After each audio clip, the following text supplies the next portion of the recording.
May share po ko sa inyo ngayong umaga at hindi ko pa alam yung program Pero hanggang mamayang hapon siguro itutuloy natin ito. No? Tingnan nyo nga po yung katabi nyo. Badong, full body lang. Tingnan mo, sabi mo, ang ganda-ganda mo naman. Maniniwala yan. No? Sige, tingnan mo yung katabi mo at ano yung kapansin-pansin sa kanya? Yung kanya bang nunal? No? Yung kanyang dimple? Pangalan nito, gel. Baka pwedeng konting hinaan mo yung echo. No? Sige, tingnan mo yung katabi mo. Ang ganda naman ng damit mo. Ang ganda ng kilay mo. Hindi pantay. No? Nakaka-bless po yung panalangin ni Nanay Z kanina, Ilocano. No? Ako naman naintindihan ko yun. No? Kasi ang tatay ko po ay taga rito sa Tarlac. Actually, taga Maluwid. No? Okay po. Ang i-share ko po sa inyo ngayon ay isulat niyo po paanong magpapansin sa Diyos. No?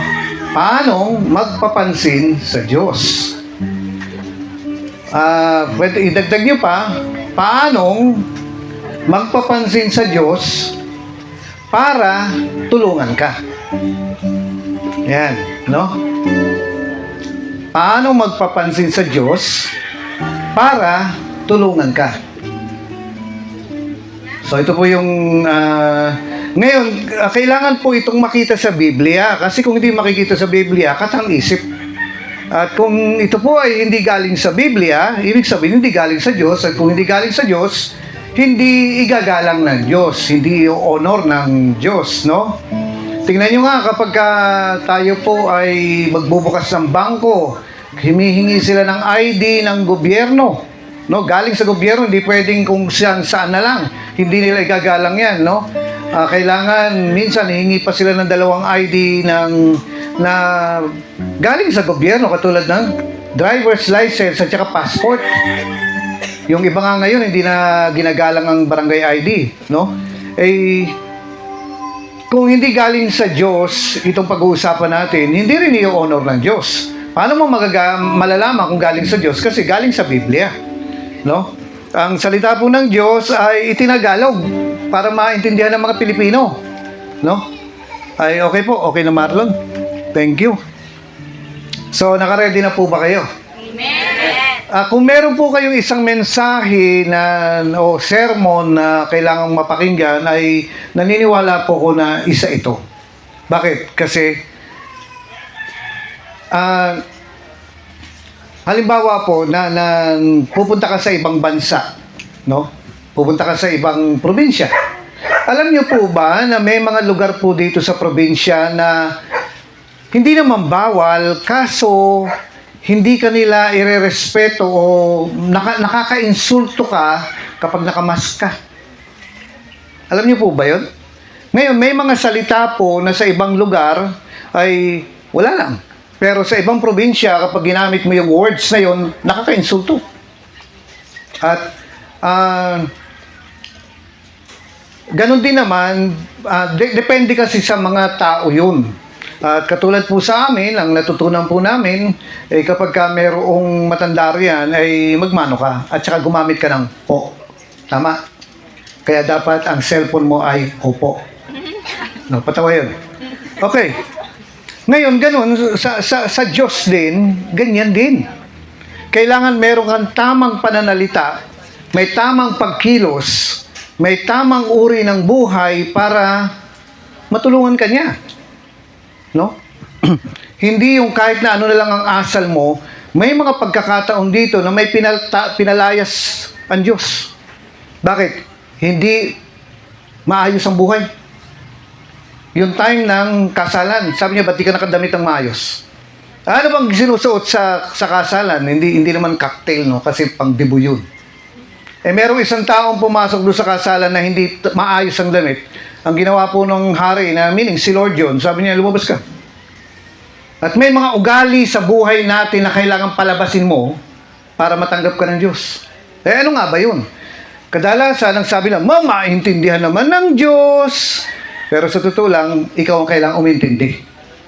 Kasi ang kailangan mo, ang tulong niya. Ang kailangan mo ay ang saklolo niya. Ang kailangan mo ay yung pagmamalasakit niya. Ang kailangan mo ay yung magagawa niya sa iyo. At kailangan po tayong makakomply, kailangan nating makasunod sa requirements ng Diyos kung gusto natin siya ay tumulong sa atin. Nakukuha niyo mga kapatid? Magsabit kayo ng amen. Amen. At dito po, sa salita ng Diyos, dito sa Biblia, maraming nakasulat dito o instructions kung paanong mapansin ng Diyos para ikaw ay matulungan niya. Ngayon, ano ibig sabihin nito? Ang Diyos ba, hindi ka napapansin? Maniwala kayo sa akin, sa kakabasa natin ngayon, makikita mo na ang Diyos ay minsan hindi namamansin. At kapag hindi ka niya pinansin, mapapabayaan ka. Ang isang bata, halimbawa, sabihin natin, yung isang taong gulang na sanggol, yun medyo ano na yun pwede nang gumapang yan hindi ba? Tapos makikita mo, puno ng lupa at puno ng sipon yung mukha.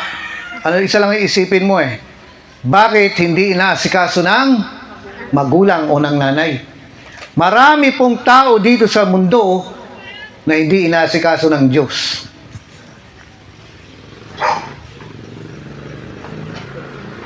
Kaya pangit ang buhay. Hindi mo sa katabi mo, tahimik ka ata.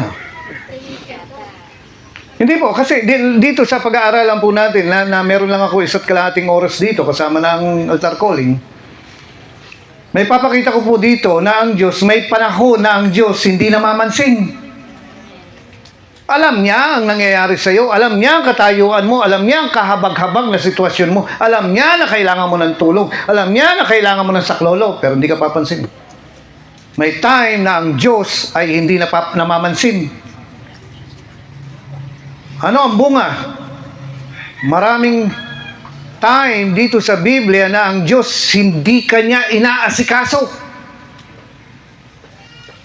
Kaya itsura mo, tingnan mo yung katabi mo, sabi mo, dami mo pang amos tingnan mo yung katabi mo. Tingnan mo yung katabi mo. Sabi mo sa kanya, mukhang wala nag-aalaga sa iyo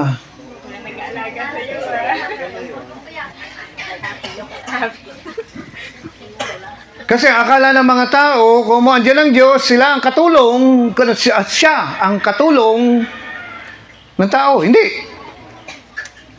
Dito po sa Biblia, may sinasabi po siya. Umuulit ako. Nilalagyan ko siya ng foundation. Maraming time dito sa Biblia na ang Diyos hindi namamansin. At kapag hindi ka pinansin, hindi ka maasikaso. At kapag hindi ka inasikaso, pangit ang buhay mo. Kanina, nung papunta rito, medyo mahapdi yung tiyan ko. Alam ba, humahapdi rito, aling part ng tiyan, yung bilbil o yung sikmura. Sikmura, sabi kong ganun, nag-chat ako kay Pastor Mea, sabi ko, may noodles ba kayo dyan?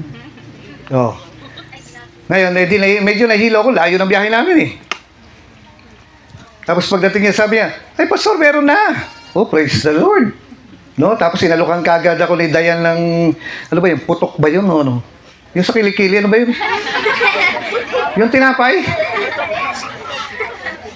Donut ata, putok. Hindi, putok ang sinabi lang sa akin lang. Sabi ko, sige. Mamaya na, ganun. Ang hinanda naman sa akin, pandesal. At saka, yung Shanghai. Ikaw ba andun ka. Tapos sabi ko, nagusot na yung damit ko. Pwedeng pa-plancha? Sabi ko, ganun. Pinlansya naman.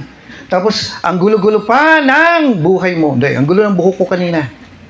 Sabi ko, may plancha kayo sa buhok? Ano gagawin? Gaganunin na lang yung ulo mo. Hindi, may salamat sa Panginoon kasi may mga tao po rito na mabilis na mag-asikaso. Ngayong anniversary yan, ang tinatanong ko po sa inyo ngayon, sa buhay nyo, sino nag-aasikaso? Ano, sisihin na natin yung asawa nyo? Kasi dito sa Biblia, marami pong pagkakataon dito na ang Diyos hindi namamansin. At kapag hindi ka pinansin ng Diyos, hindi ka niya maasikaso. At kapag hindi ka niya naasikaso, mamamatay ka ng magulo.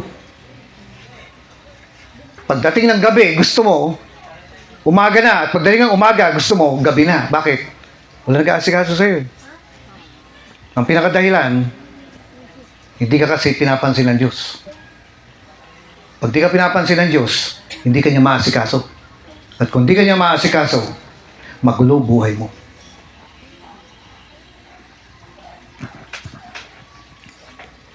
Tahimik ulit. At meron po akong mape-predict. Ako po ay marunong manghula. Hindi ko nga lang alam kung ano tatama sa loto. Pero minsan titingnan mo yung tao, alam mo magiging magnanakaw to one day. Titingnan mo yung tao ito, alam mo mapapahamak ito. Pag tiningnan mo yung taong gano'n, yung babae, yung bata, yung batang babae, sabihin mo mabubuntis ito. Bakit? Magkakaasawa eh. Joke lang. No, tahimik kasi. Hindi, mape-predict mo, makikita mo na itong taong ito mapapahamak to. Makikita mo yan, nakikita mo na walang Diyos na mag-aasikaso sa kanya. Wala. Mapapariwara yan. Hanggang sa mamaya, wala na, magulo na buhay. Bakit? Kasi dito pa lang, yung first time mo pa lang makilala, makikita mo nang wala ang Diyos na mag-aasikaso. Akala niya kaya niya. Akala niya sa barkada siya makakakita ng mag-aasikaso. Hindi niya alam, lalo siyang itutulak ng palay. Makikita mo na eh. Minsan may papakilala po sa akin. Sasabi niya, pastor, ito po si ganito, ganyan-ganyan. Titingnan mo lang na ganyan, kausapin mo lang na siguro 5 salitaan lang. Alam mo na eh. Hindi pinapansin ng Diyos. Alam mo na, pag lumaki yan, masasayang lang buhay. Masisira. Maraming pangarap yan. No? Maraming gusto sa buhay yan. Pero karamihan ng gusto niya, hindi niya makukuha. Hindi niya matutupad. Yung pangarap niya, hanggang sa pangarap na lang, pero walang katuparan. Bakit? Nakikita mo, walang Diyos na mag-aasikaso. Walang tumutulong na Diyos. At ang gusto ko pong i-share sa inyo, paano bang magpapansin sa Diyos? Paano bang mapansin ng Diyos para matulungan ka niya? Dahil dito po sa Biblia, inuulit ko po sa inyo, may mga time na ang Diyos hindi ka papansinin. Sasadyain niya na hindi ka pansinin. At kapag hindi mo nakuha ang atensyon ng Diyos, papangit ang buhay mo. Saan galing ito? Dito sa Biblia. Kasi kung hindi galing sa Biblia, ang pag-aaralan natin, edi karakhang isip lang. Invento lang. Pero dito, tinuturo po ng Diyos, ng salita ng Diyos, paanong magpapansin sa Diyos. Nakukuha niyo mga kapatid? At isa po itong kung ngayon lang kayo makarinig ng isang sermon, isa po ito na huwag niyong kakalimutan. No? Ngayon, ready na po ba kayo? Sige po, buksan po natin sa Mark 6. No, bibilisan ko to kasi meron lang tayong maiksing panahon ngayong umaga. At kung loobin ng Diyos, itutuloy natin mamayang gabi. Ngayon, ang nakakalungkot po, kapag ito po ay natutunan, maganda sana itong matutunan habang bata pa. Kasi kapag matanda ka na, ang dami nang nasayang sa'yo. Mas maganda na ito po ay malaman ng mga baguhan pa lang. Kasi kapag nagkaedad ka na, yung kalahati ka na ng buhay, doon mo lang malalaman, mapapansin ka na ng Diyos, pero ang dami nang nasayang. Pakisabi nga sa katabi, kung alam mo ito noong pa. Sige, sabihin mo. Kung alam mo ito noong pa, mas maganda sana ang buhay mo. Na isang dahilan kasi nga hindi nalalaman. Okay. May mga pagkakataon po na may mga tao pong sumunod kay Jesus at sila po ay inabot ng isang araw na nakikinig ng turo o ng sermon ni Jesus. At nung maghahapon na, sila po ay uuwi na. Ang sabi ni Jesus, pakainin muna sila, ay ang nakalagay po rito sa part na ito ay 5,000 yung lalaking pinakain. No? May nagpakain sa kanila. Eh, ang Diyos yun. Kasi wala naman 5,000 lunch pack. No, wala. May pagkain na pinarami si Jesus, kaya nakakain lahat. Ngayon, kung wala si Jesus sa buhay mo, wala siyang pagkain pwedeng paramihin sa lamesa nyo. O maaaring may isang pagkain, pero paghahatian nyo pang 30 kayo. Bakit 30? 5 lang ang miyembro ng pamilya ko. Eh, yung kapitbahay mo, tsaka yung kamag-anak mo, nakikisali. Eh ngayon, kung wala si Jesus na nagpaparami ng biyaya ng pagkain, magugutom ka. Marami kang gusto sa buhay, pero gutom ka sa mga bagay. Marami kang gusto sa sarili mo, sa pamilya mo, pero gutom ka sa mga pangangailangan mo. Kulang, hindi sapat. Bakit? Kasi wala si Jesus na nagpaparami ng nasa lamesa mo. Wala si Jesus na nagpaparami nung sinusweldo mo, kaya laging kulang, laging bitin, laging wala, laging ikapos. Kasi walang Jesus. Eh, nagsisimba naman ako. Yun nga, nagsisimba ka. Pupunta mo si Jesus. Saan? Sa simbahan. Pero paglabas mo sa simbahan, iiwanan mo si Jesus doon. At magsosolo ka na naman sa buhay. Eh, dapat kasi pag nagpunta ka sa simbahan, si Jesus na nandun sa simbahan. Dapat inuuwi mo siya. Dinadala mo rin sa tahanan nyo. Para siya nagpaparami ng kakainin nyo. Siya nagpaparami ng biyaya. Siya nagpaparami ng pagpapala. Siya nagpaparami ng kalusugan. Siya nagpaparami ng tugon sa pangangailangan, kaya hindi kulang. Pero yun na nga, pagdating ng Pasko, gigising niya ng para magsimbang gabi, bagong ligo, at pila-pila yan, dire-diretso simbahan, hinigarilyo. At bago siya pumasok sa simbahan, dahil nandun yung kahihiyan, iiwanan muna yung sigarilyo. At least nandun yung paggalang, at pagdating niya sa loob, yung leg niya parang electric pal, swivel ng swivel, naghahanap ng maganda at pogi.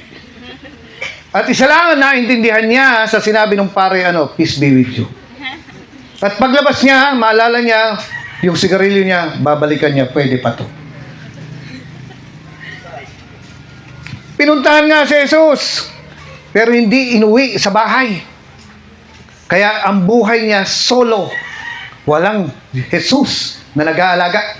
Walang Diyos na tumutulong. Wala siyang yaya.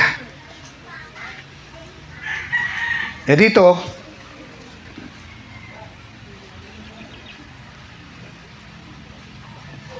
yung mga sa katabi mo, ang tahimik mo. O paano nga ba?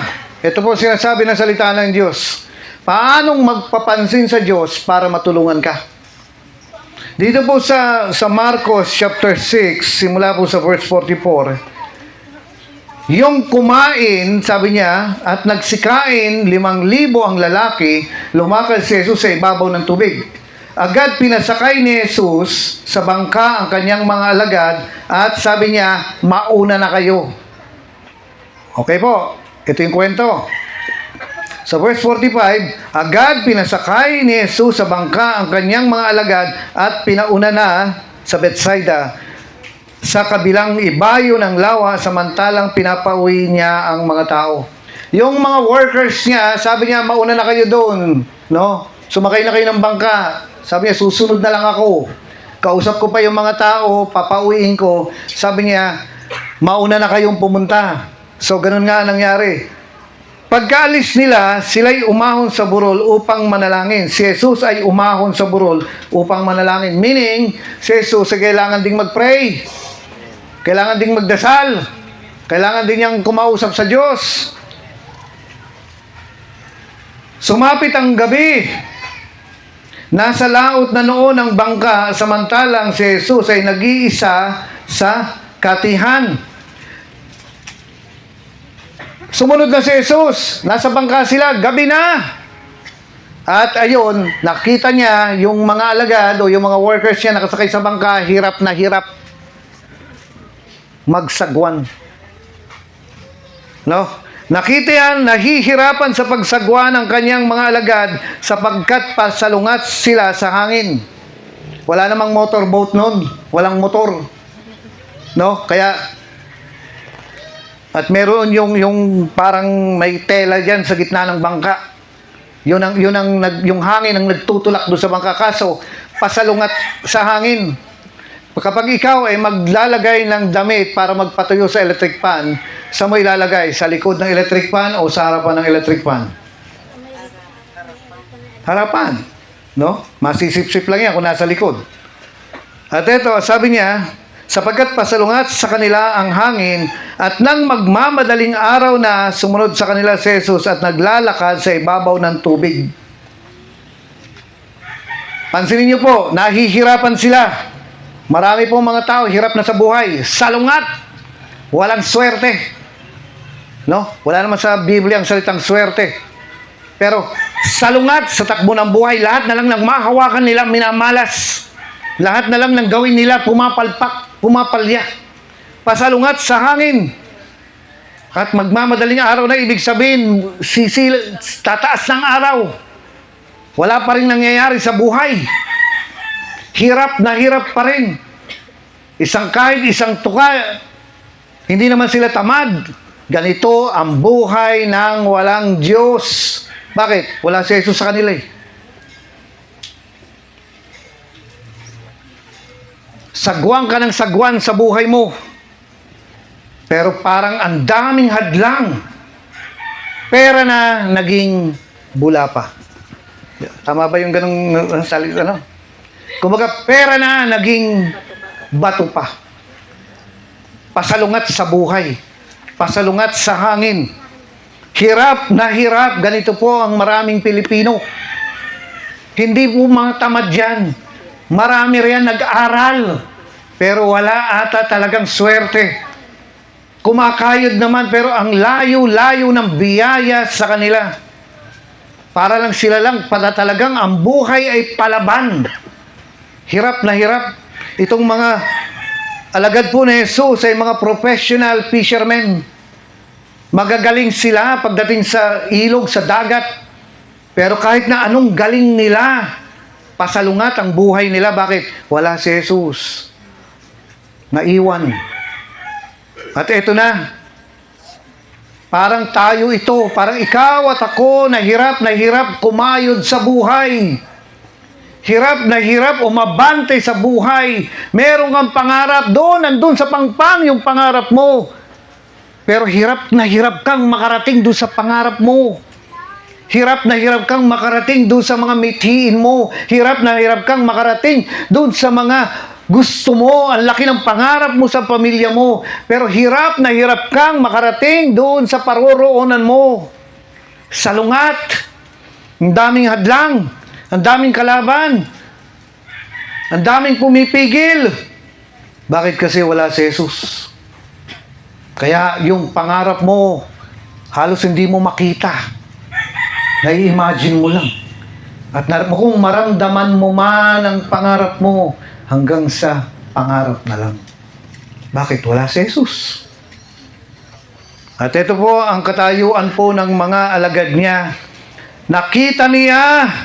Nakita raw ng Diyos, nakita raw ni Jesus, na nahihirapan ka na. Hindi naman bulag ang Diyos eh. Hindi rin siya natutulog. Aware siya, alam niya, nakikita ka niya. Ano ba yung kanta ni Gary Valenciano? Natutulog ba si Pastor? Siguro sa gabi.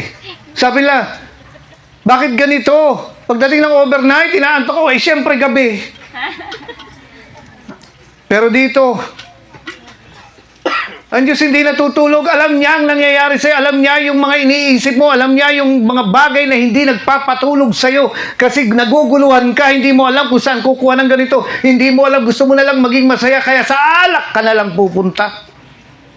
Dahil sa hindi mo makita yung gusto mo, hindi mo makita kung paano makarating doon sa destinasyon mo, magbabarkada ka na lang. Hani manawari sa piling ng mga kaibigan, ako'y maging masaya at makalimutan ko yung mga problema ko. Na ito ay isang bata, 14 anyos. Magulo ang bahay.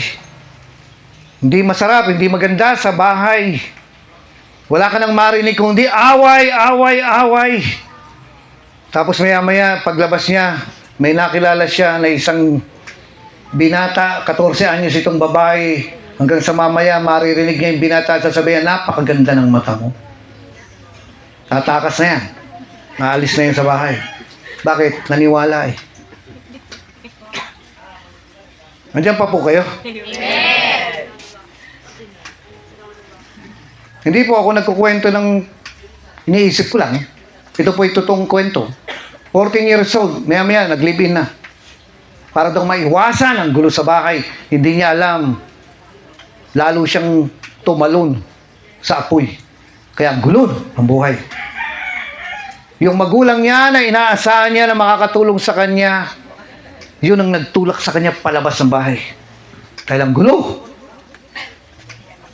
Eh ano nga, anong magagawa? Ito nga, sabihin mo nga sa katabi mo, Jesus! Sabihin mo sa katabi mo, tulungan mo akong sumigaw. Sabihin mo, Jesus! Jesus! Kailan mo ako papansinin? Kailan mo ako papansinin? Yun ang problema eh, hindi ka nga pinapansin eh. KSP ka naman.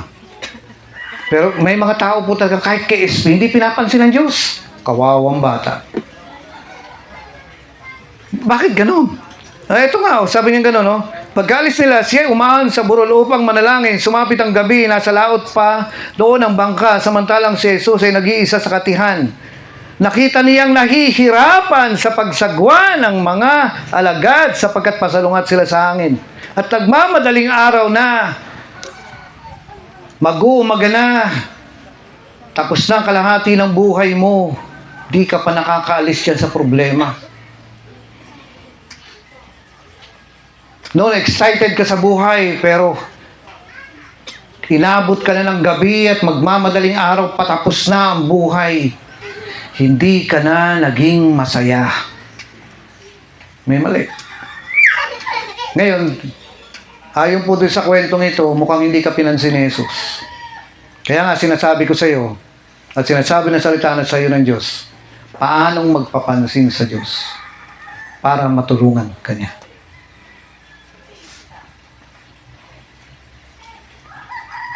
Alam niyo kung pagka nalaman ng mga tao ito, papansinin sila ng Diyos eh. Kasi hindi naman kayo, ano gagawin ko? Magpapansin ako, di pumunta ka sa sa gitna ng kalsada at magtatalong ka ron.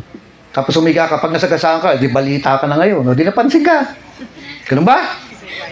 Kawawa ka naman. Na-viral ka tuloy. Na-bacterial ka pa. Eto, sinasabi na ng Diyos, eto nga yung sistema eh.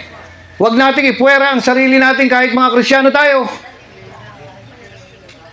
Kasi sa Diyan. Ito yung simbahan nila talaga. May 2 kwarto riyan ang mga workers, si pastora at saka yung mga workers. Kung ikaw ay kabago-bago at patuloyin ka nila simbahan, diyan ka lang sa hall. Wala kang karapatang pumasok sa kwarto nila. Dahil sa kanila lang yun. Hindi ka pwedeng papasok sa mga kwarto, mga babae pa naman yung mga yan. Kapag pinapasok ko sa simbahan, hanggang diyan ka lang sa mismong hall. Sambahan, pero huwag kang papasok doon sa private na lugar nila. Maliban lang kung ikaw ay magulang ni pastora, may karapatan kang pumasok riyan. At sa puso ng tao, may mga kwarto. May mga lugar dito na para sa love life ko lang. Huwag mo pakikialaman ng love life ko, sasabunutan kita. Tingnan nyo, maraming mga tao, pag binawal na, wag kang nagla-love life, wag siya, hindi ko siya gusto, pangit siya. Ano sinasabi niya? Wag niyo akong pakialaman. O, may lugar sa puso ng tao na hanggang diyan ka lang. At itong mga lugar na to, hindi papasukin ni Jesus kung hindi mo siya imbitahan. May mga lugar sa buhay natin, sa puso natin na hindi malilinis ni Jesus Kung hindi mo siya papapasukin at sasabihin mo, Jesus, pumasok ka sa buhay ko. May mga Kristiyano, pinapasok siya sa kwarto pero hindi sa love life. Kaya yung gusto ko pa rin ang masusunod. Kaya yung kwarto, puno na ng ahas. Hindi pa rin mapaalis, malinis ni Jesus. May isa po akong kwarto, one time, nakita ko doon sa ilalim ng kama niya, nandun yung mga bote ng mineral. Ano ba yun? Yung bote ng mineral at yung platong pinagkainan. Pagkalipas ng 1 taon, nakita ko pa rin, nandun pa rin siya. Yung plato hindi pa nahuhugasan. Sabi mo sa katabi mo, parang kama ko. Eh ako nakita ko, parang gusto ko linisin eh. Kasi hindi ko kwarto yun. Pagka pinilit ko yan, baka tawagin akong trespasser. Kakasuhan ako ng trespassing. At ganon din si Jesus, kung hindi mo siya papapasukin doon sa pinakaloob ng puso mo, ng buhay mo, hindi niya mapapakilaman. At kahit sabihin mong Kristiyano ka pa. Tinanggap ko na nga siya bilang Panginoon, hanggang salas lang. Pero doon sa pinakasikretong mga lugar ng puso mo, doon sa mga nililihim mo, tinatago mo lugar ng buhay mo, hindi pwedeng pumasok. Hindi malilinis ng Panginoon. Kaya, born again ka na, marami ka pang sama ng loob. Dala-dala mo pa rin yung basura ng mga nakaraang buhay mo. Yung mga pangit na nangyari sa'yo sa halip na wala ng sakit, wala ng kirot, wala ng sama ng loob, nandun pa rin kasi hindi malinis ni Jesus. Nandiyan pa kayo mga kapatid? Amen. Nakita niyang nahihirapan sa pagsagawa ng kanyang mga alagad sapagkat pasalungat sila sa hangin. At nang madaling araw na sumunod sa kanila si Jesus at naglalakad sa ibabaw ng tubig. Kapag ka nakakita ka ng isang nakaputi doon sa dagat, naglalakad, ano sasabihin mo, white lady? So, ano kaya dyan sa kalsada? Gabing-gabi. Alam nyo, noong unang panahon, doon sa Baler, may ginagawa po kami. Noong time na walang pangkuryente, mga ano ba yun, yung gaserang ganyan. Yung merong tela, maliliit na ganyan, sisindir, may gas sa ilalim. Tapos paggising mo, may itim yung ilong mo.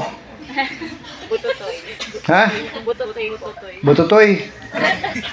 Ang gagawin namin noon, dahil sa walang kuryente, kapag yung lugar walang kuryente, di madilim, hindi po ba?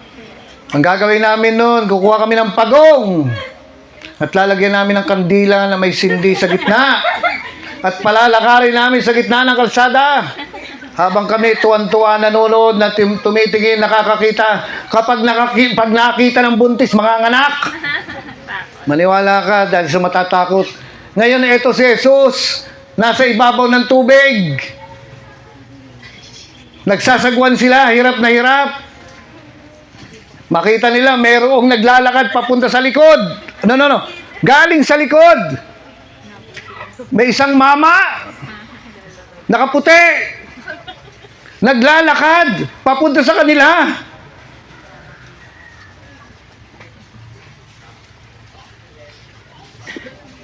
Alam niyo na minsan napunta po ako sa meron po akong ano ba tawag doon sa sa morgue? Pasintabi po ha. Di morgue. Ngayon, kausap ko yung nagbabalsamo. Imbalsamo ba? Balsamado, ano? Balsamador po. Balsamador. Sabi ko, dumating na ba sa iyo yung time na yung patay na inaasikaso mo, dumilat at kinalabit ka?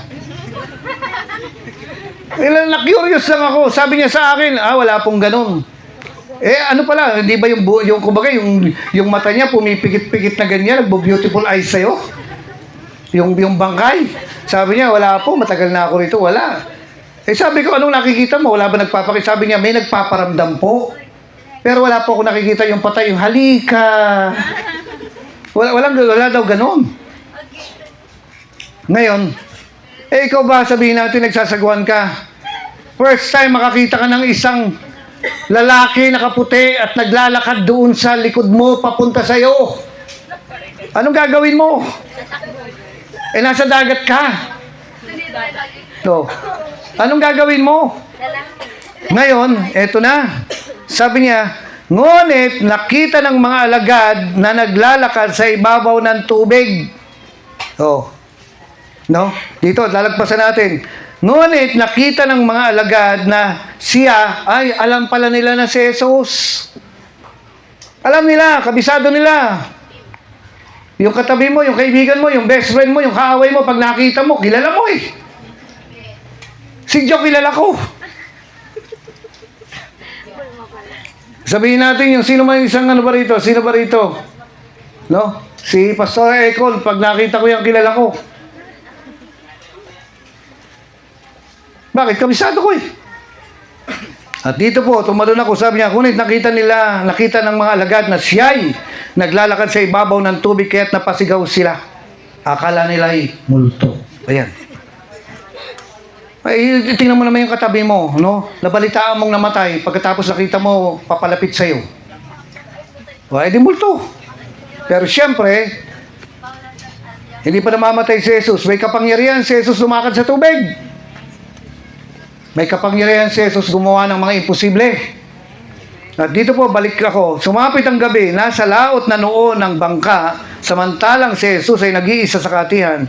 Nakita niya ang nahihirapan sa pagsagwa ng mga alagad, sapagkat pasalungat sila sa hangin at nagmamadaling araw na ay sumunod sa kanila si Jesus. Naglalakad sa ibabaw ng tubig, papunta na, galing sa likod. Eto na yung, hindi naman white lady kasi lalaki si Jesus, papalapit sa kanila. Tingnan niyo po, sinasabi rito. Labas ako Kung binabasa niyo po, kung nakabukas ang ano niyo, ang Biblia niyo, alam niyo kung ano nakalagay rito? Ang sabi niya, sumunod sa kanila si Jesus na naglalakad sa ibabaw ng tubig. Lalagpasan sana niya sila.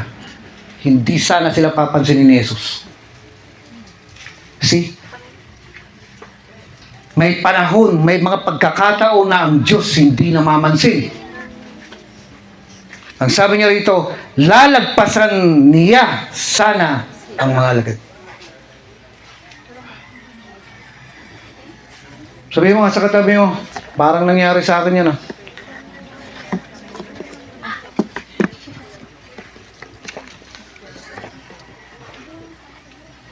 Kababasa ko lang po.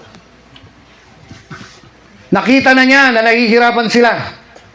Nahihirapan sila na magsagwan. Ano yung magsagwan? Yung effort nila. Hirap na hirap silang makarating doon sa pangarap nila. Hirap na hirap sila kahit na anong profesyon nila, kahit na anong galing nila sa eskwela, kahit na anong galing nila sa trabaho, mga professional fishermen itong mga to. Hirap na hirap silang makapunta doon sa pangarap nila. At ang pinaka masama, pinaka pangit, yung dumating ang time, nalalagpasan sana ni Jesus ang mga alagad. Hindi ka papansinin. Hindi ka papansinin. Hindi ka papansinin ng Diyos. Ano sasabihin natin dito? Manigas ka. Mahihirapan ka lang.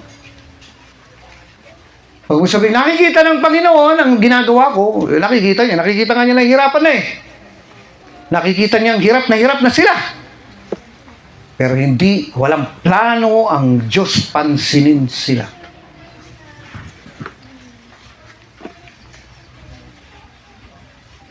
Alam niyo po, kayo po, nung last year na nandito po ako, nung opening nandito ako, mas marami ang umaten ngayon. Alam niyo mga kapatid, pagkatapos yung magsimba, nakita kayo ng Panginoon dito na diyan ka umupo, diyan sa pangatlo, diyan sa panglima.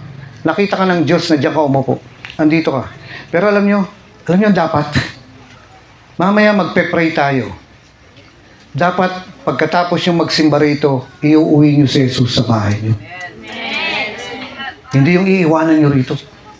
Kasi kapag dumating ang time na iniwanan niyo si Jesus dito sa simbahan natin dito, mahirapan kang magsagwan lalo. Lalo kang mahirapan magsagwan. Tingnan niyo po rito, wala palang balak si Jesus na tulungan sila. Hindi ba nakikita ng Diyos ang kahirapan ko? Hindi ba nakikita ng Diyos kung gaano kahirap ang buhay ko? Nakikita nga niya, sabi nga niya, nakikita niya na sa hirapan eh. Pero hindi sila tutulungan ng Diyos. Hindi. Bakit? Kasi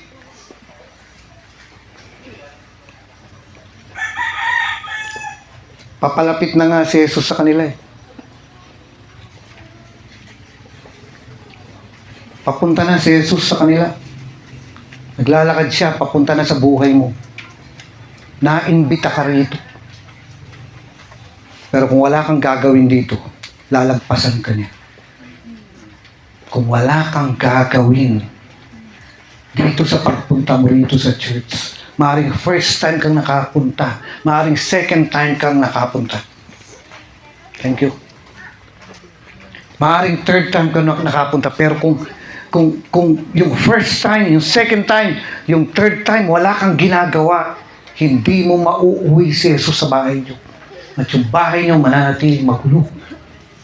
Yung tatay mo, yung nanay mo, yung asawa mo, yung anak mo mananatiling ganyan pa rin kasi wala kang ginawa nung nagsimba ka. Oo, naimbitahan ka dito. Bago tayo matatapos dito, lalapitan ka ni Jesus mamaya. Pero kung wala kang gagawin, di ka niya tutulungan. Mahihirapan kang magsagwan. At ito pa, solo mo ang pagsasagwan. Ano ba ibig sabihin ng pagsasagwan? Pag... Hmm? Hindi ko pa. Nasa bangka ka, ibig sabihin, parang mandar ka. Parang mabante ka. Tingnan mo. Kung hindi ka tutulungan ni Jesus, solo mo sa buhay mo. May sakit ka, solo ka sa sakit mo. May kahirapan ka, solo ka sa kahirapan mo. Darating ang panahon, magsasawa ang tao sa'yo. Kasi ngayon, mamaya, lalapitan ka ni Jesus. Pero kailangan may gawin ka para maiuwi mo siya.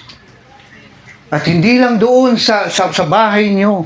Dapat kung ikaw ay 14 years old, pagdating mo ng 15 years old, isama mo siya doon sa 15th year ng buhay mo. Isama mo siya doon sa 16th year ng buhay mo. Isama mo siya pag magse-17 ka. Isama mo siya pag magto-20 ka. Isama mo siya pag magte-30 ka. Isama mo siya pag magsi-50 ka na. Isama mo siya hanggang sa pagtanda mo. Ano mangyayari? Anong ibig sabihin nun? Sa buhay mo, kasama mo ang Diyos. Di ako matatakot. Di ako mangangamba. Bakit kasama ko ang Diyos? Eh, ano ang gagawin mo? Ito nga, pinag-uusapan nga natin, no? Medyo pinapatagal ko lang. 5 nga itong verses na ito, pero mukhang isa na lang ang magagawa natin. Nakita niyang nahihirapan sa pagsagwa ng mga alagad sapagkat pasalungat sila sa hangin at magmamadaling araw na sumunod sa kanila si Jesus at naglalakad sa ibabaw ng tubig. Lalagpasan niya sana sila. Ito yung mga nangyayari sa mga paulit-ulit na pagsisimba pero wala nangyayari sa buhay. Bakit? Nilalagpasan lang ni Jesus eh. Ang dami mo nang narinig na sermon, ang dami mo nang narinig na Bible study, maraming beses ka lang naka-attend sa Bible study. Maraming beses ka nang nagsimba. Pero asan ang tulong ng Diyos? Natulungan ba ako sa pagsisimba ko? Mukhang wala. Mukhang hindi totoo. Sabi ng mga taga-Rema, pagpapalain ako, pagka nagsimba ako, pinagpala ba ako? Mukhang hindi. Kasi yung problema ko noon, hanggang ngayon, nadagdagan lang. At feeling ko, mag-isa lang ako sa buhay. Kasi ngayong umaga, dapat may gagawin ka. Dapat iuwi mo si Jesus. At sa pag-uwi mo kay Jesus, di na kayo maghihiwalay. Bakit? Kasi sa bahay niyo, magkakaroon pa ng maraming problema. At kung hindi mo kasama si Jesus sa bahay niyo, kawawa ka. Eh, paano nga? Ito, sinasabi niya. No? Ito yung problema. Nakita na ng Diyos yung problema mo, nakita na ng Diyos yung hirap mo, nakita na niya yung dinadaanan mo, tapos ang plano pala ng Diyos ay lagpasan ka. hindi katulungan. Pero alam niyo mga kapatid, mayroong ginawa itong mga disipulo. May mga ginawa itong mga alagad. May ginawa itong mga Kristiyano. Nakuha nila yung pansin ng Diyos. At number 2, nakuha nila yung tulong ng Diyos. May ginawa sila. Hindi yung kumbaga nagdasal-dasal lang, hindi. Nagsimba-simba lang, hindi. Inuulit ko po sa inyo, kahit na ilang beses, 100, kahit na tumira na kayo dito sa simbahan, kung hindi nyo maiuuwi si Jesus, sayang lang. Kahit na nakatira ka na dito, sayang lang. Paglabas mo, oh yes, pumasok ka sa simbahan, pero paglabas mo, iniwan mo si Jesus sa loob. Parang ikaw yung sa kanina, yung sa sigarilyo. Oo nga, nagsimba ka, pero lumabas ka. Nag-aapura kang magluto. Sa paglabas mo, hindi mo kasama si Jesus, sayang lang, kawawa ka. Sayang ang pagsisimba mo kung hindi mo maiuuwi. Kanina nung andito po ako, habang nag-aawitan kayo, meron po akong nakitang apparition doon sa likod. Doon sa lamesa, doon sa tabi nung sasakyan ni Pastor Joe. Merong malaking mangga. Ewan ko kung sinong kaninong mangga yun. Ang laki. Hindi siya manggang kalabaw, kundi siya manggang kalabaw. At tinanong ko si Pastor Sheila, sabi ko, kanina yung manggang yun. Sabi niya, wala po, walang may-ari. Ganun. Sabi ko, ako na lang may-ari. Nakita ko eh. Alam niyo mga kapatid, yung manggang yun, dalawa. Yung manggang yun, kung titingnan ko lang, hindi mapapasakin. Dito sa mundong ito, kailangan malakas ang loob mo. Para kang si Juan Tamad, naghihintay na bumagsak yung malaking ano yun. Hindi yung langka. Hindi mapapapunta yung manggang yan sa akin kung wala akong gagawin. Kailangan kong magsimulang kumilos. Kailangan kong sabihin kay Pastor Sheila, kanino yung manggang yun? Para alam ko kung pwede kong hingin o hindi. At nung sinabi niya, walang may-ari, mine. Kailangan may gagawin ako hanggang sa mamaya nakita ko si J.E. kinukuha na. Anong ginagawa niya? Itinatabi na! Nandun na yung kasiguraduhan ko na iuwi ko yan sa Maynila. At may naghihintay sa aking bagoong doon. Bagoong na may sili, asin, manamis-namis ng maalat. Ngayon pa lang nai-imagine ko na masaya na ako. Bakit alam ko si Jesus kasama ko. Pero maraming tao riyan, pagkatapos magsimba, uuwi, malungkot. Bakit? Kasi hindi nila kasama yung itinuro sa harapan. Hindi nila kasama yung sinermon sa harapan. Hindi nila kasama yung Jesus na magbibigay sa kanila ng tulong. Hindi nila may isasama sa bahay. Kawawa. Nakita na nga sila ni Jesus eh. Pero lalagpasan pala. Tingnan mo nga yung katabi mo. Tingnan mo yung katabi mo. Tingnan mo yan. Ihawakan mo yung baba niya. Ganunin mo. Ganunin mo siya. Sabihin mo sa kanya, mukhang nilagpasan ka.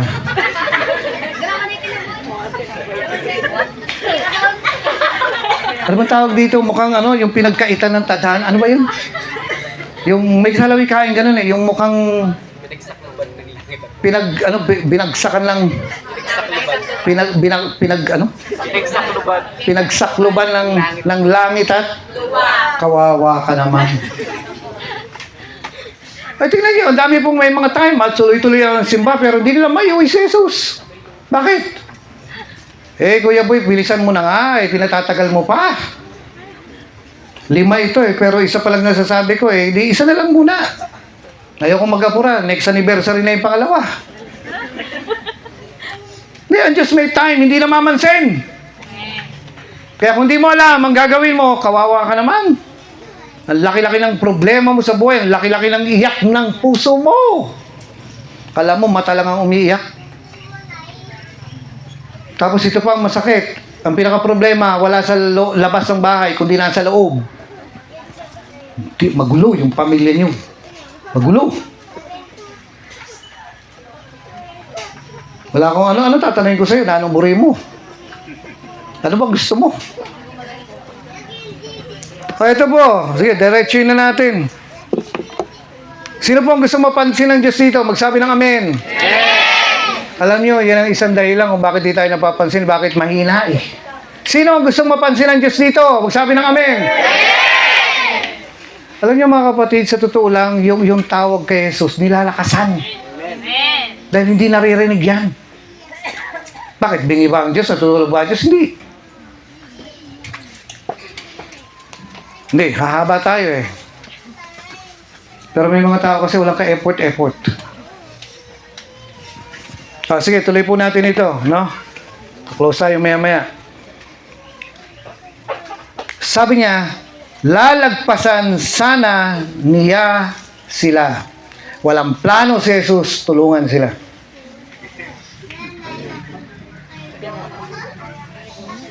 Ngunit nakita ng mga alagad na siya'y lumakad sa ibabaw ng tubig kaya't napasigaw sila. Sino ang may gustong tulungan ni Jesus? Magsabi ng amen. Amen! Yung sigaw. Yung sigaw. Ano yung sigaw? Jesus? Hi? Lord, tulungan mo ako.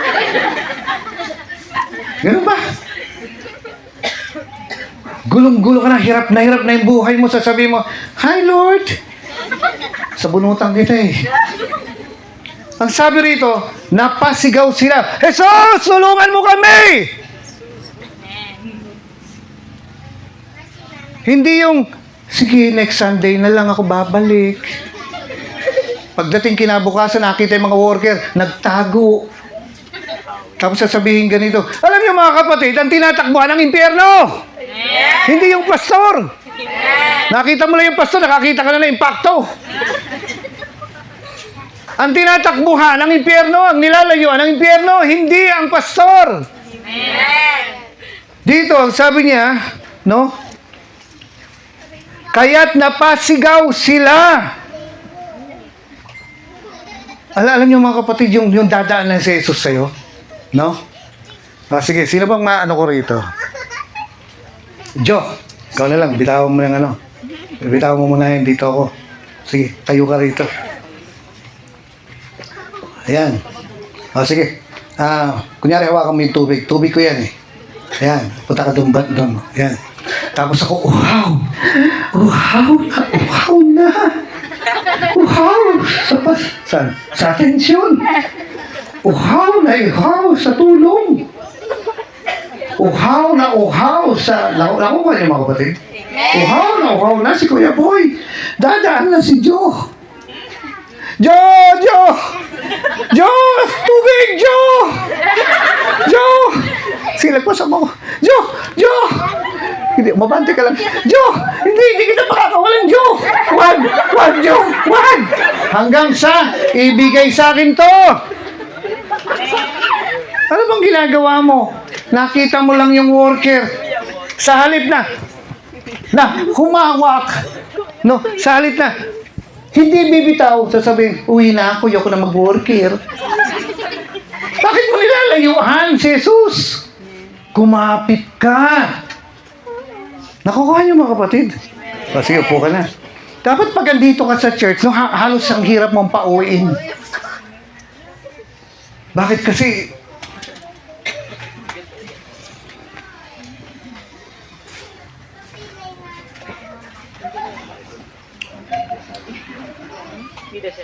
Andiyan pa kayo? Nang makitang nahihirapan magsagwa ng mga alagad sapagkat pasalungat sila sa hangin at nang magmamadaling araw na sumunod sa kanila si Jesus at naglalakad sa ibabaw ng tubig, lalagpasan niya sana sila.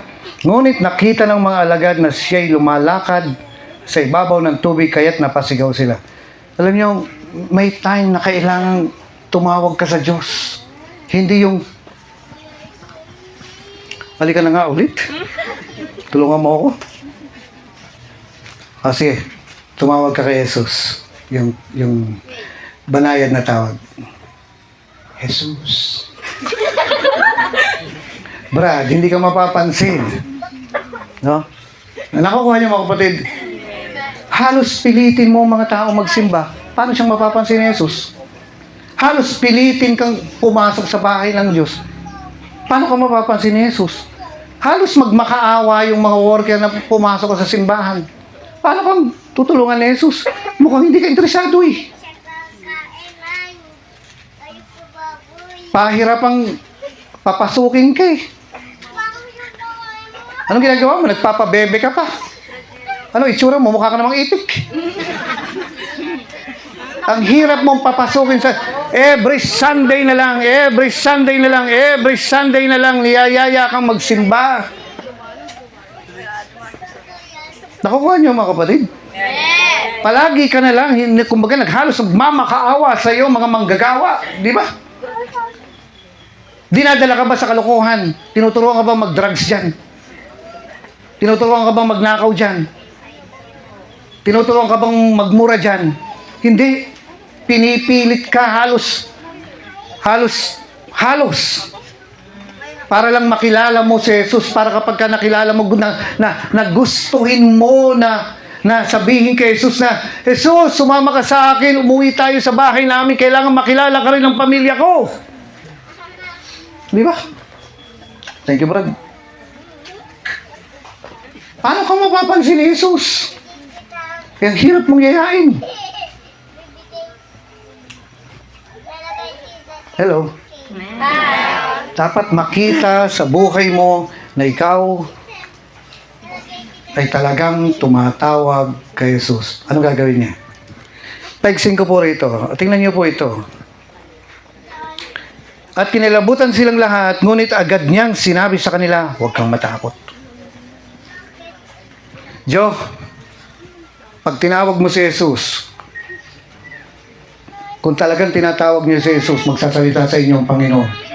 At nagsasabihin niya sa iyo, huwag ka nang matakot.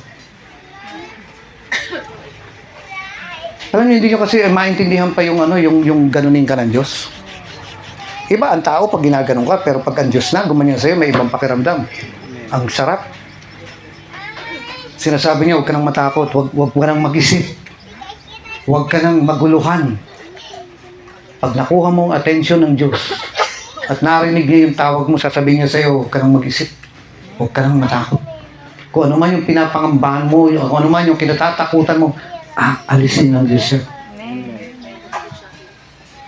Ano pa nakalagay dito? Ang sabi niya,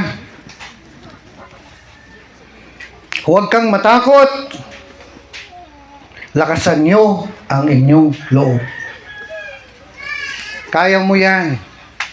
Lord, paano yung pantuition ng mga anak ko? Lord, paano yung pambayad ng utang ko? Lord, paano yung ganito? Lord, paano yung ganyan? Panginoon, paano yung ganito? Alam niyo, sabi ni Jesus, lakasan mo loob mo. Bakit? Andito na ang tulong mo. Napansin yung tawag mo. Hindi ka mahirap papuntahin sa simbahan. At dito, itong pinakamaganda. Sa verse 51. At sumakay si Jesus sa bangka. Woo! Pagka namang bagyo yan, na nandun ako sa kalagitnaan ng dagat na halos lulubog na yung buhay ko. Mababatak na to, mamamatay na si ganito, may sakit ako, wala akong kapera-pera. Pero pag sumakay na si Jesus sa bangka ko, pag sumakay na si Jesus doon sa bahay ko, kapag si Jesus pumasok sa bahay ko, kapag kasama ko na siya ang Diyos, kasama natin ang Diyos, di ako. Umulan, bumagyo, hindi ako lulubog. Bakit? Nakuha ko na ang atensyon ng Diyos. Napansin na ako ni Jesus at ngayon tutulungan na ako ng Panginoon. Sumakay siya sa bangka at tumigil ang hangin. Alam niyo, mawawala yung gulo eh. Magkakaroon ng kapayapaan, sabi niya ganun. At sila'y lubhang nangilalas, magtataka ka. Ito ang magagawa sa iyo ng Diyos. Alam niyo, Marlon, saka Ekon, kapos na tayo.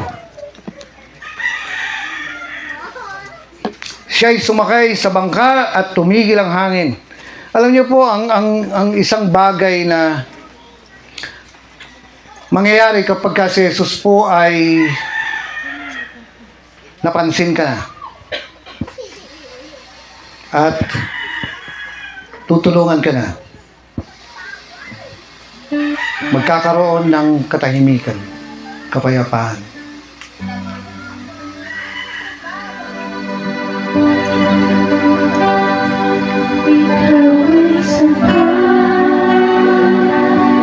Wala nang iba.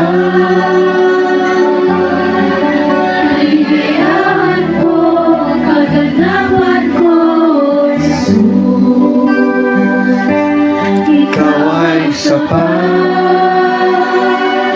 Wala nang iba. Kaligayahan ko, Kaganapan ko, Jesus. Ikaw Alam niyo po, sa bahay namin, may anay. Alam niyo naman yung anay, kanakain yung kahoy sa loob, no? Ngayon, nung napacheck up ko po yung bahay, sabi ng karpintero sa akin, apurahin nyo ng paayos yung bahay, yung anay, kasi baka magiba. One day, tumawag po ako ng karpintero at nung mag-aayos ng sa anay, alam nyo, may kumatok sa bahay, tinahulan ng aso. Bakit? Di kilala eh. Ngayon, nung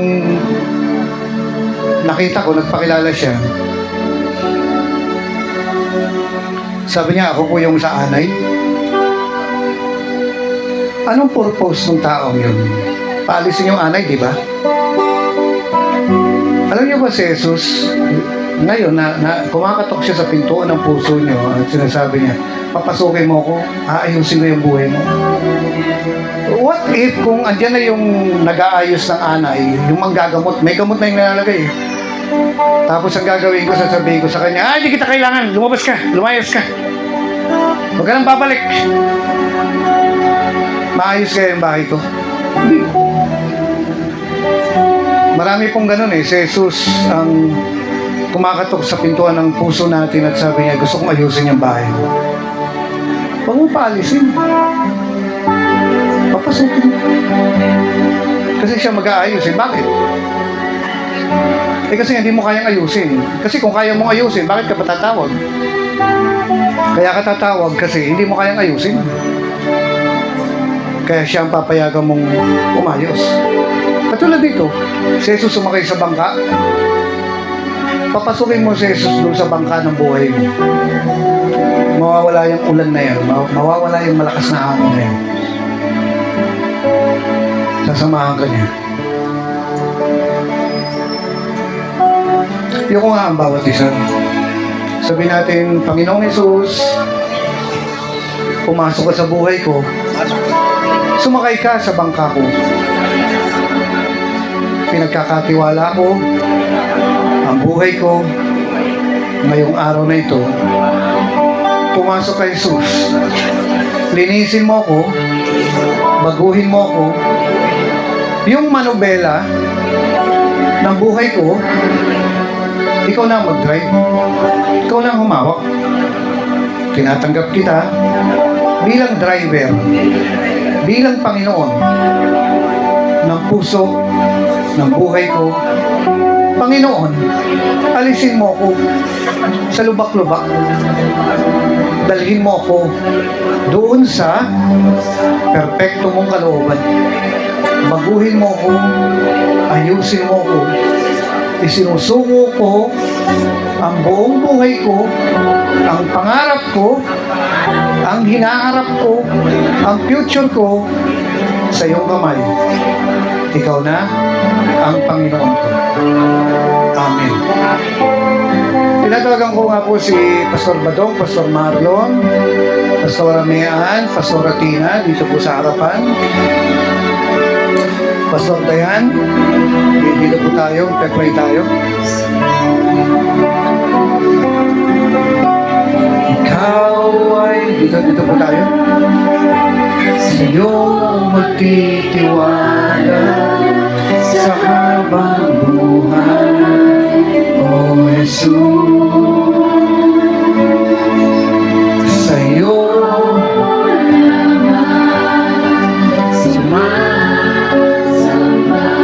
mo si Badong. Maglilingkod Dito ka na lang kasi mas makakatulong ka kapag may gitara. Ikaw ay sa'yo magtitiwala. para magpatuloy ang lahi natin, kailangan manganak ng manganak, di ba? Kailangan natin ng mga worker. Lay hands nyo. Nasabihin, naangkin ko na maglilingkod to, mag-worker to, magpapastor ito. Basta angkin lang tayo ng angkin. No?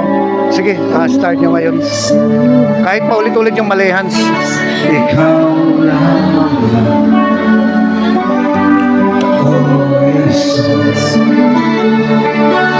Ikaw lamang. Ang bawat isa po sa inyo ay pagpe-pray, tumawag ka sa Diyos. Ikaw na nangangailangan ng kagalingan, ikaw na nahihirapan, ikaw na hindi mo kaya, dinadaanan mo, tumawag ka kay Jesus ngayon. Dahil si Jesus ay dumadaan sa iyong harapan. Huwag mo siyang palalagpasin. Hindi kaya ng taong mag-isa. Kasi kung kaya ng tao, dapat hindi na bumaba si Jesus para ipapo sa krus. Kaligayahan ko, kaganapan Hindi kompleto ang buhay kung walang Jesus. Hindi sapat na nakasabit lang siya sa liig mo. Hindi sapat na nakasabit lang siya sa tenga mo. sa'yo. Ang krus, katulad ng gamot, ay kailangan nasa loob ng buhay, nasa loob ng puso. Maglilingkod sa'yo. Bago mo siya isabit sa dibdib mo, isabit mo muna siya sa loob ng puso mo. Dahil doon lang tumatalab ang gamot pag nasa loob. Sa'yo magtitiwala. Habang kayo po'y pinagpe-pray, tumawag kayo kay Jesus. Oh, Jesus. Ngayon pinapasok niya na si Jesus, dapat hindi niyo na siya malalabasin. Sa'yo Dapat isasama niyo na siya sa pag-uwi niyo. Hindi yung sa simbahan lang Kristiyano. Kasi ang problema nasa labas ng simbahan, wala sa loob. Ang problema nasa labas ng simbahan, kaya doon mo siya kailangan, doon mo kailangan ng Panginoon. sa'yo magtitiwala sa habang buhay. Oh, Jesus, ikaw ay sapat. Wala nang iba. Kaligayahan ko, kaganapan ko.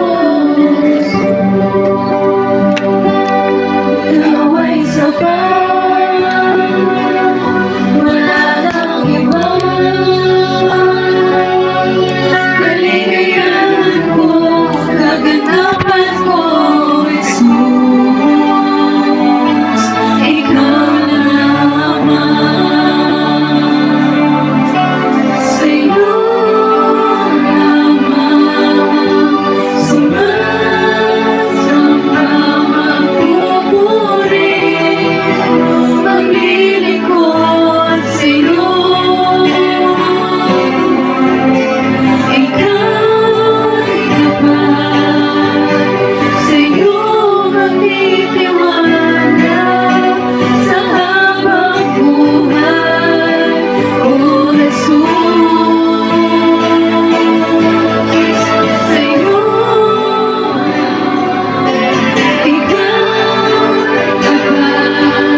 kwento.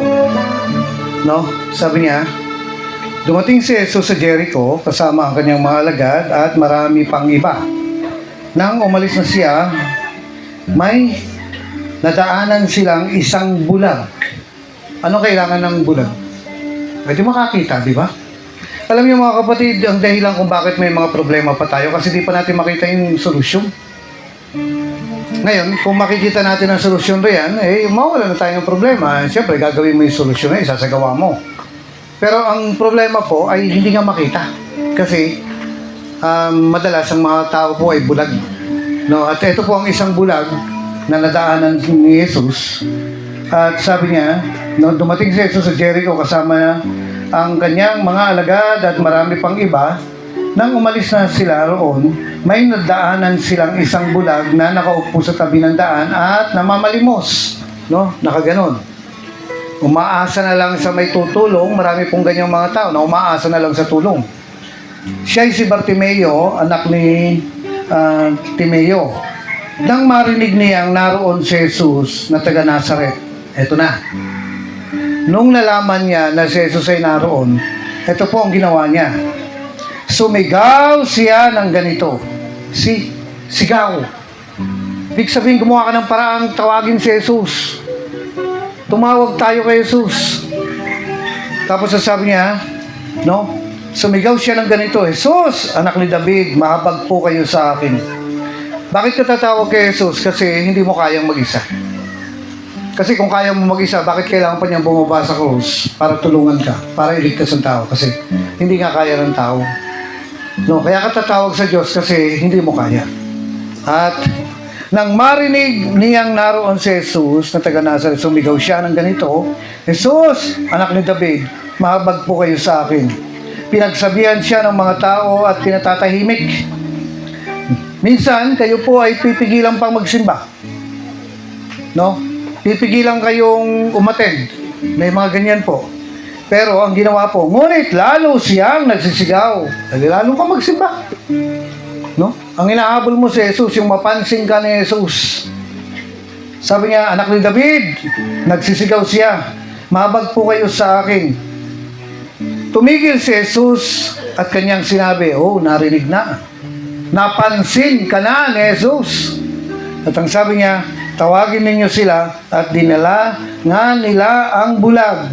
Lakasan mo ang iyong loob, sabi nila, tumindig ka, ipinapatawag ka ni Jesus. Yung sigaw na, Panginoon, tulungan mo ko, sa iyo lang ako umaasa. Kaya kapag magsisimba ka, magseryoso ka. Hindi yung patumpik-tumpik kasi kailangan mo ang tulong ng Panginoon. No? Sa mga nag-aaral, makikita mo naman yung seryosong mag-aral. Makikita ng teacher yan kung seryoso itong gustong makatapos. Kung gusto niyang may maabot. No? Kung gusto niyang makatapos sa pag-aaral, makikita yan. At sa pagsisimba natin, makikita ng Panginoon kung sino talaga yung tumatawag sa Kanya. At ito po ang nangyari. Ang sabi niya,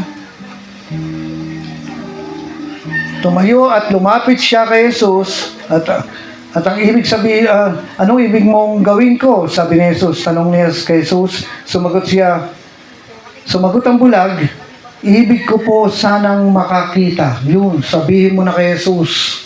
Ngayong nakita na ni Jesus, nagkaroon na siya ng attention sa iyo. Seryoso ka na. Seryoso ka sa pagsisimba. Seryoso ka sa paglapit sa Panginoon. Seryoso kang makilala ang Diyos. Seryoso kang humingi ng tulong sa Diyos. Ngayon, sabi ni Jesus, anong gusto mo? Ito na yung kasagutan, hindi mo kailangan ng genie. Hindi mo kailangan makakita ng lampara tapos pupunasan mo para may lumabas na genie yung kamukha mong pangit. Hindi na. Kung wala kang makitang lampara, kukunin mo na lang yung bote ng Arsicola. No? Bote ng beer. Yun na lang ang lagi mong iinumin. Sana mawala na problema ko. Yung bote ng alak, yun na lang ang iinumin mo. Kasi sana makaalis ng, ano yan, genie? Hindi.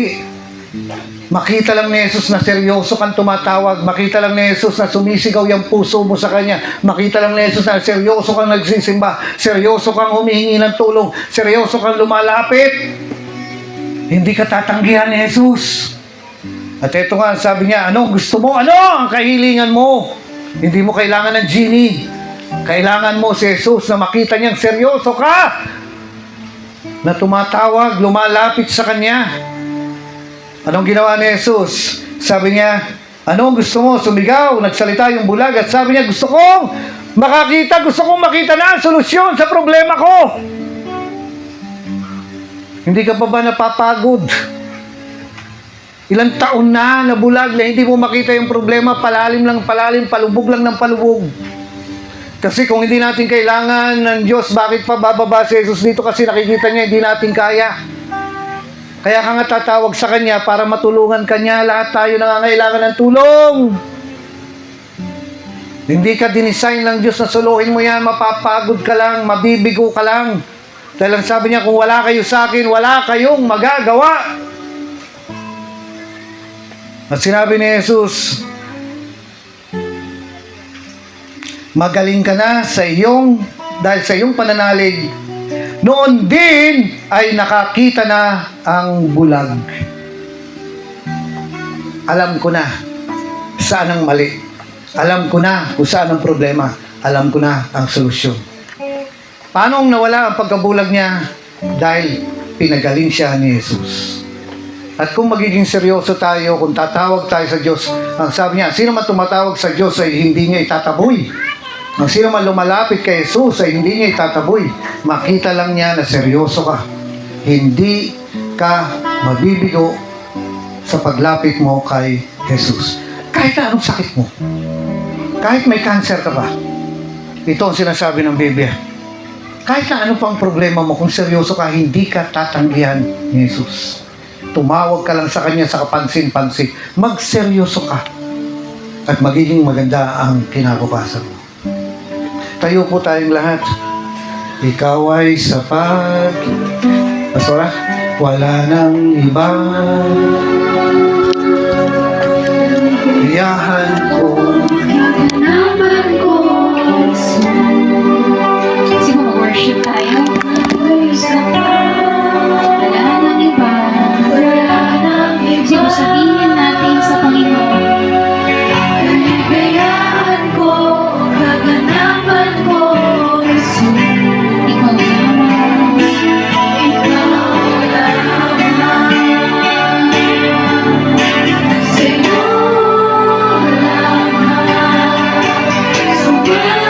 Sumasamba, magpupuri, maglilingkod sa'yo. Ulit ang pangalan. Ikaw ay kapal, sa'yo magtitiwala sa habang buhay, O Jesus. Sa'yo lamang ang Panginoon. Sa'yo Sa'yo lamang kami sumasamba. sumasamba, magpupuri, maglilingkod sa'yo. Ikaw ay kapal, sa'yo magtitiwala sa habang buhay, O Jesus. Mga kapatid, tingin po kayo sa akin. Opo. Alam niyo po, hindi tayo dinisenyo, nilikha ng Diyos na malayo sa Diyos. Tayo ay dinisenyo ng Diyos na malapit sa Kanya. Ano po, hindi tayo, katulad tayo ng mga isa na kapag inalis mo yan doon sa tubig, mamamatay yan. Hindi niya kakayanin. At may mga bagay sa buhay natin na kung hindi ka didikit kay Jesus, hindi mo makukuha. Hindi ka magpupumilit, magpupursige na lumapit sa Panginoon, hindi mo matatanggap. Hindi po tayo dinisenyo na hinihiwalay sa Diyos o malayo sa Diyos. Design po tayo na nandun tayo sa tabi niya. Nandun tayo malapit sa Kanya. Ano po, dahil alam ng Diyos yung mga pag-atake na pwede nating maranasan sa buhay na ito, pero kung kadikit mo si Jesus, pero kung kasama mo si Jesus, pero kung hawak mo ang kamay ni Jesus, hindi ka niya bibitawan kahit anong mangyari. Amen po, meron po akong nabasang quote. Sabi niya, a life without God is a hopeless end. But a life with Him is an endless hope. Ang buhay po ng malayo sa Panginoon ay walang pag-asa. Malungkot, mahirap, Kahit meron ka ng mga bagay na gusto mo, yung puso mo, doon sa puso mo may kulang pa rin. Amen po, pero sabi niya, ang buhay na malapit sa Panginoon, sabi niya, ay punong-puno ng pag-asa. Mamili ka kung anong buhay ang gusto mo. Ang malayo sa Diyos o ang malapit sa Panginoon. Yan ba sa buhay mo, kasama mo siya? O lalagpasan ka niya dahil hindi mo kinukuha yung attention niya, hindi ka nagpapapansin sa Diyos. Ano po, malungkot po ang buhay ng mga taong malayo sa Diyos. Kaya kung malungkot ang buhay mo, mag-isip ka. Ano po? Kasi baka malayo ka sa Panginoon. Kailangan po natin ng Diyos. Kailangan po natin ang tulong ng Diyos. Magpursige tayo. Kahit na wala ka nang kasama nagsisimba, kahit ikaw na lang mag-isa. Magpatuloy ka sa Panginoon dahil ang pinunta mo sa simbahan ay ang Diyos. Amin po, mag-iiwanan ka ng lahat pero hindi ng Panginoon. Isa pa po, tas natin kamay natin, magpuri tayo sa Kanya.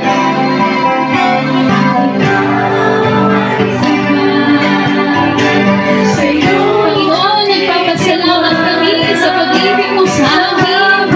Nagpapasalamat kami sa katapatan mo sa buhay namin, Panginoon. Tanggapin mo ang aming mga papuri. Tanggapin mo ang aming pasasalamat, O Diyos. Nalalaman lang sa iyo ang lahat ng pagsawari. Lahat ng pasasalamat, ang lahat ng papuri sa iyo. Magiging mo ang mga anak mo. Magiging mo ang kaling ng mga anak mo, Diyos, ang panalangin ng mga anak mo. Sa oras na ito, Panginoon, pansinin mo kami. Pansinin mo kami, huwag mo kaming lalagpasan, Panginoon, na hindi namin kaya ang buhay na malayo sa iyo, Panginoon. Sige, tumawag tayo sa Panginoon, tumawag tayo sa Diyos. Ikaw ay sapat, Panginoon. Sa iyo kami magtitiwala.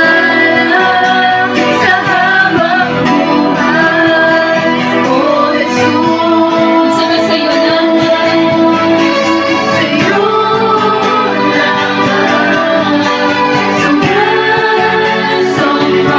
Pagpupuri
sa amin.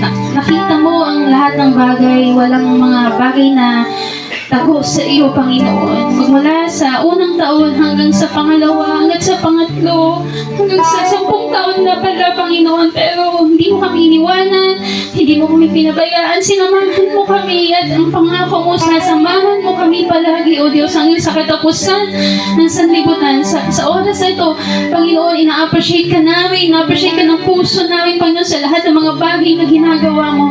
At iyan mo, O Diyos, ang mga salita na aming mapakinggan, O Diyos, ay patuloy na matalim sa aming puso at maisabuhay namin, O Diyos. Lord, sa pag-uwi namin, sumama ka sa bawat isa sa amin, Panginoon.